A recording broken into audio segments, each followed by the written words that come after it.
Railway board के war room में आपका स्वागत है। यहाँ हम आपको वो तमाम टेक्नोलॉजी दिखाएंगे जिस टेक्नोलॉजी को अब से कुछ ही देर पहले केंद्रीय रेल मंत्री की तरफ से, अश्विनी वैष्णव की तरफ से भी विस्तार पूर्वक बताया गया था। ये state of the art technology है और इसके ज़रिए अलग अलग रेलवे स्टेशन की लाइव फीड दिल्ली के रेल भवन में देखी जा सकती है, जिसके कई फ़ायदे भी हैं। वो तमाम सिलसिलेवार फ़ायदे आपको दिखाएंगे। दरअसल 4 स्तर पर वॉर रूम बनाया गया है। बड़े स्टेशनों के अंदर अपना कंट्रोल रूम है, उसके अलावा डिविजनल स्तर पर, जोनल स्तर पर और राष्ट्रीय स्तर पर रेल भवन के अंदर भी वॉर रूम तैयार करके रखा गया है, जिसकी लाइव फीड यहाँ पे आप देख पा रहे हैं। दरअसल ये नई दिल्ली का रेलवे स्टेशन है और सबसे पहले आपको ये दिखाएंगे कि किस तरीके से जो होल्डिंग एरिया है वहाँ एकदम से भीड़ ना हो जाए, लिहाजा पैसेंजर एक एक दो दो कर करके होल्डिंग एरिया में जाते हैं।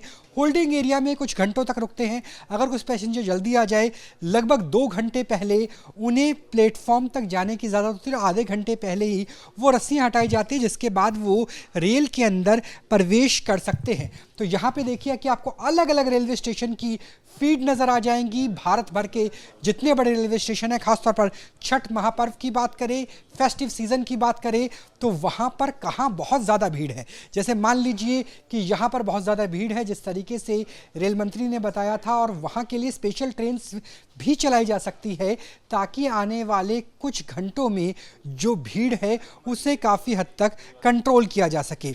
आरपीएफ के जवानों की बात करें तो 2100 जवान सिर्फ नई दिल्ली इलाके में ही रखे गए हैं, दिल्ली इलाके में रखे गए हैं। और स्पेशल ट्रेन्स भी पिछले छठ की तुलना में ज़्यादा चलाई गई है। जहां भीड़ बहुत ज़्यादा रहती है वहां पर रस्सी भी बांधी जाती है, जो रेलवे ट्रैक है उसके। और इसके अलावा बैरिकेडिंग देख सकते हैं किस तरीके से बैरिकेडिंग की गई है, ताकि जो भीड़ है उसे पूरी तरीके से कंट्रोल किया जा सके। और यहीं से ही आप पूरे भारत के तमाम जो बड़े रेलवे स्टेशंस हैं उनका नज़ारा देख सकते हैं।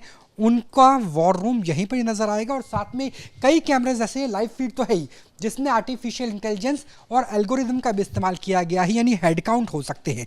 जिस तरीके से डिफेंस एप्लीकेशन में होता है कि कितने लोग कहाँ से गए हैं, वो लोगों की संख्या भी इन कैमरास के जरिए, इनमें से कुछ कैमरास के जरिए बताई जा सकती है। क्राउड कहाँ पर ज़्यादा इकट्ठा हो रहा है वो बताया जा सकता है, ताकि उसी हिसाब से तैयारी की जा सके। और इसकी चार्टिंग भी की जाती है, यानी स्पेशल ट्रेन कहाँ पर चलाई जानी है। यहाँ पर आप देखिए कि जो कॉलिंग वाला है वो सेक्शन आपको सबसे पहले नज़र आएगा कि जो भी कंप्लेंट्स है, जो भी कॉलिंग है वो यहाँ पर आएगी और उसके ज़रिए सीधे दिशा निर्देश दिए जा सकते हैं देश के किसी भी रेलवे स्टेशन के पास से। और ये कॉलिंग का आपको नज़र आ जाएगा। इसी तरीके से ट्रैफिक, जो रेलवे का ट्रैफिक है, अगला काउंटर में चाहूँगा कि मेरे कैमरा सहयोगी विकास राय दिखाएं कि किस तरीके से जो ट्रैफिक का काउंटर है, यानी कहाँ कहाँ पर ट्रेन से स्पेशल ट्रेन जो छत स्पेशल भी चलाई गई है, खासतौर पर पूर्वी उत्तर प्रदेश के लिए, बिहार के लिए, झारखंड के लिए, वो स्थिति यहाँ पर नज़र आ जाएगी कि कहाँ पर ज़्यादा ट्रैफिक है उसे हटाया जा सके। और ट्रैफिक के यहाँ पर कई काउंटर इसी तरीके से बनाए गए हैं और भविष्य की प्लानिंग कैसे बने वो भी चीज़ें की जा रही हैं। यहाँ पर जो महत्वपूर्ण है वो सोशल मीडिया का भी आप देख सकते हैं कि ट्विटर, सोशल मीडिया, कई बार ऐसा होता है कि जो यात्री है वो सीधा सोशल मीडिया के ज़रिए संपर्क साधने की कोशिश करते हैं, तो वो भी यहाँ पर तैयारी है कि अगर कोई मेल आती है, कोई सोशल मीडिया मैसेज आता है, एक्स पे लिखा जाता है, तो उसका भी जो तैयारी है वो इस तरीके से है कि फौरी तौर पर राहत मिल सके, फौरी तौर पर जो मैसेज है उसका रिप्लाई मिल सके। तो ये वो कंट्रोल रूम है जिसका जायज़ा खुद भारत के रेल मंत्री ने लिया और देखा कि किस तरीके से मैकेनिज्म स्थापित किया गया है छठ को देखते हुए, फेस्टिव सीज़न को देखते हुए तमाम भारत के स्टेशंस का। तो आप देखिए कि जितने भी स्टेशंस हैं उसकी लाइव फीड यहाँ पे नज़र आ रही है, जिसमें एल्गोरिदम है, जिसमें आर्टिफिशियल इंटेलिजेंस है, जो खुद कैमरे के ज़रिए हेड काउंट कर सकते हैं, यानी जो संख्या है यात्रियों की उसका अंदाज़ा लगाया जा सकता है। प्लेटफॉर्म टिकट्स बहुत सारे रेलवे स्टेशन पे बंद कर दी गई है। अतिरिक्त जो टिकट्स काउंटर है वो बनाए गए हैं ताकि त्योहारों के सीज़न में सुरक्षा और सुरक्षा के साथ सुविधा को पूरी तरीके से पुख्ता किया जा सके कि सुरक्षित भी रहे पूरी तरह से और सुविधाजनक भी रहे भारतीय रेल के ज़रिए त्योहारों का, और ख़ास तौर पर छठ महापर्व को लेकर के पूर्वी उत्तर प्रदेश, बिहार और झारखंड जाने वाली ट्रेन्स पर के जो अरेंजमेंट्स हैं देश भर में, उसमें 3 लेवल के वॉर रूम्स बनाए गए हैं। एक वॉर रूम ऑपरेशनल होता है डिवीजन लेवल पे, दूसरा ज़ोनल लेवल पे और तीसरा रेलवे बोर्ड के लेवल पे। रेलवे बोर्ड के लेवल पे डिवीजन और ज़ोन का फीड भी यहाँ पर आता है। साथ ही साथ हर बड़े स्टेशन पे एक मिनी कंट्रोल रूम भी बनाया गया। इस पूरी व्यवस्था से देश भर में हर स्टेशन की क्या पोजीशन है, कहाँ पे एक्स्ट्रा गाड़ियाँ चाहिए, किस तरह की प्रॉब्लम्स आ रही है, वो एक कोऑर्डिनेटेड वे में चल पा रहा है। फॉर एग्जांपल जैसे उधना में सडनली 18 तारीख को जितनी एक्सपेक्टेशन थी उससे ज़्यादा लोग आए पैसेंजर, तो करीब 7-8 घंटे के अंदर अंदर बाकी सब एरियाज से जहाँ पर स्पेशल ट्रेन को पार्क करके रखा हुआ था, स्टेबल करके रखा गया था, उनको उतना की तरफ मूव कराया। मान लो रतलाम से मूव कराया, कुछ कुछ को मुंबई में मुंबई एरिया में पालघर से मूव कराया, तो उनको मूव करा के उतना पे ला सके और विद इन 7-8 आवर्स में करीब करीब सभी को पैसेंजर्स को मूव करा सके। जैसे न्यू दिल्ली में तो चलो अरेंजमेंट काफ़ी स्ट्रांग था, जैसे अम्बाला में अचानक एक सडन सर्ज आया, तो तुरंत जालंधर से और बाकी जगह से दूसरी जगह से एक्स्ट्रा मूवमेंट करवा पाए। ये सब पॉसिबल हो पाया वॉर रूम की वजह से। जैसे आप यहाँ पे अगर अभी देखें तो ये न्यू दिल्ली स्टेशन का पूरा एक रूम एरिया है। सब जगह इस तरह का मूवमेंट रखा गया है जिससे कि एक सडन रश के साथ प्लेटफॉर्म पे नहीं पहुंचे, सडन रश में नहीं जाए प्लेटफॉर्म पे, एक होल्डिंग एरिया में आए, वेट करे, वहाँ टिकट खरीदा, टिकट खरीदने के बाद में इस तरह से एग्जैक्ट करके जो अरेंजमेंट है, इस अरेंजमेंट से अंदर प्लेटफॉर्म पे जा, और इन्फॉर्मेशन इस तरह से दी गई है। कई पैसेंजर्स को मैंने पूछा था जो रेगुलर ट्रेन में आए, उनका इस होल्डिंग एरिया के कारण, इस मैकेनिज्म के कारण आधे घंटे के अंदर अंदर, मतलब आप स्टेशन में पहुंचे उससे हाफ एन आवर के अंदर अंदर आप प्लेटफॉर्म पे पहुंच के गाड़ी के अंदर आ सकते हो। ऐसी व्यवस्था भी हो पाई because of this entire war room. पूरी अब जैसे ये तो डिफरेंट व्यूज है अलग अलग जगह के, अलग अलग जगह के व्यूज देखने पूरे में। तो जैसे मान लो अभी पैसेंजर्स यहाँ पे अंदर आ रहे हैं, ये अंदर इन्वर्ट पैसेंजर, फिर उनके टिकटिंग काउंटर्स है ये वाले, यहाँ पे खूब सारे काउंटर्स हैं, कई सारी वेटिंग है जहाँ पे टिकट पेंडिंग होती है। जब ये ले लेंगे टिकट उसके बाद में वो अंदर भी जाते हैं, तो ये अंदर जाने वाला एरिया है, ये वाला एरिया तो अंदर जाने वाला। ये आप देखिए ना ऊपर के तीनों पैनल, ये तीनों पैनल से अंदर जाने का, तो बहुत एक सिस्टमेटिक तरीके से इसके जा सकते हैं, जिससे कोई स्टेशन निकाल उतना निकाल तो हमारे बहुत ये आनंद गया, ये आनंद गया, ये आनंद विहार एएनबीटी में भी अभी मूवमेंट हो रहा है, यहाँ पे क्लियर दिखाई दे रहा है। वेटिंग एरिया में कितनी पूरा पूरा वेटिंग एरिया में कितने, जैसे वेटिंग एरिया ये पंडाल बंद कर, तो इसके अंदर अभी कितने लोग बैठे हैं पता चल जाता है। तो अगर यहाँ पे ज्यादा रश दिखाई देता है तो तुरंत फिर गाड़ियाँ वहाँ पे एक्स्ट्रा डिप्लॉय करना है। जैसे करीब 10,700 गाड़ियाँ तो रिजर्व गाड़ियों के हिसाब से इनको रखा गया था, और करीब 3,000 के आसपास गाड़ियाँ ऐसी हैं जो अनरिजर्व सडन सर्च के लिए ये प्लानिंग थी इस बार।